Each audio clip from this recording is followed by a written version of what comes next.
Hey there, welcome back. So today we will be exploring yet another topic which is based on constructor, and the name of the topic is default constructor. So let's get started. For doing so, we would be adding a new project. So we will navigate to new and we will click on this option project. Let's add a new Java project. The name we will be giving as default constructor, and then we will click on finish. So no rocket science in here. Moving forward, we would be adding a new class in here, and the name of the class could be like hello, a pretty simple and easy to understand name. This class will also contain the main method, and the name of the package would be like org.steadyeasy. So pretty simple.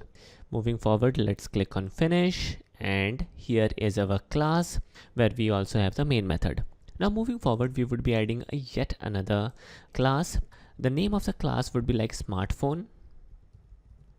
All right, and in this particular class there won't be any main method, so let's click on finish. All right, so this looks cool.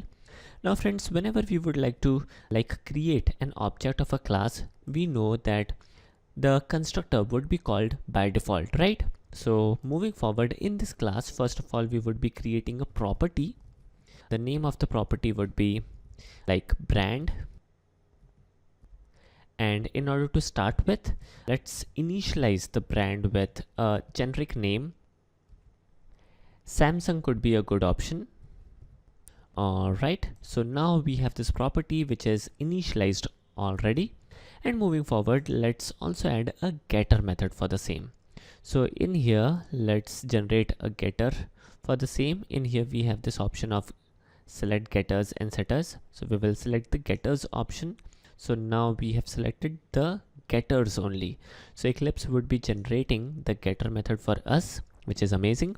Now friends, as we know that whenever we would be creating an object of this class, the constructor should be called automatically. But now in this class, we don't have the constructor. So let us understand how things will go and whether we would be able to create an object of this class smartphone. So let's check it out. So I will type in smartphone phone equals new smartphone. So pretty simple. And in here, when we type in new smartphone, this particular part is nothing but call to constructor. Now, do we have a method by the name of smartphone inside this class smartphone? Definitely there is no method by the name of smartphone, but even then we are not getting any error, but there is some kind of issue. The issue is because we haven't made use of this phone object. So let's use the phone object as well. So I will type in phone.getBrand, and the getBrand method will return a string. So let us print this on the console. So I will simply type in sysout autocomplete and make use of this system.out.println statement. Oops, there is some kind of issue going on in here. Let me fix this properly. Alright, so now this looks good. Alright, so this is amazing. Let me execute this, and here is the output, which is perfect, right? Now friends, the question is, if there is no method by the name of smartphone, then how come we are able to call this method smartphone, which is nothing but the constructor in this class smartphone?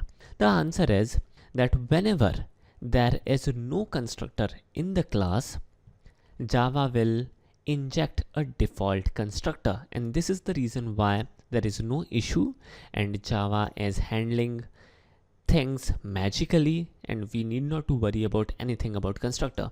But definitely in the object there is a constructor injected. Now what is a default constructor?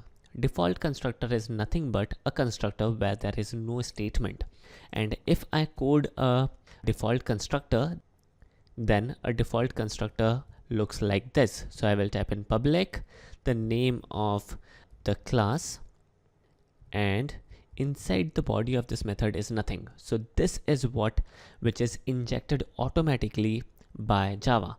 Now friends, this is something which we can also manually code. In fact, we can add couple of more statements inside this constructor, which is okay. But by default, this is which is injected by Java in any class which has no constructor. So this is good. Now moving forward, we can do one more thing. In here we have a property by the name of brand. So let us create a constructor based on this field. Alright, so let's do that. Click on OK, and now we have a constructor. Now friends, this constructor is with parameter, right? So as soon as we add this particular constructor, we can see that in here Eclipse has start complaining and it says that there is no constructor by the name of smartphone. But if we remove this constructor with parameter, then the issue vanish. Now how it could be possible that just adding a yet another different constructor we are getting this issue? Now the issue is because Java follows a rule, and the rule is pretty simple. Either you do it or I do it. So in here, if we are adding any constructor, then Java will not inject any other constructor. In fact, Java will not inject the default constructor, to be more precise, right? So if we are adding any constructor, then the default constructor won't be injected in the object of your class.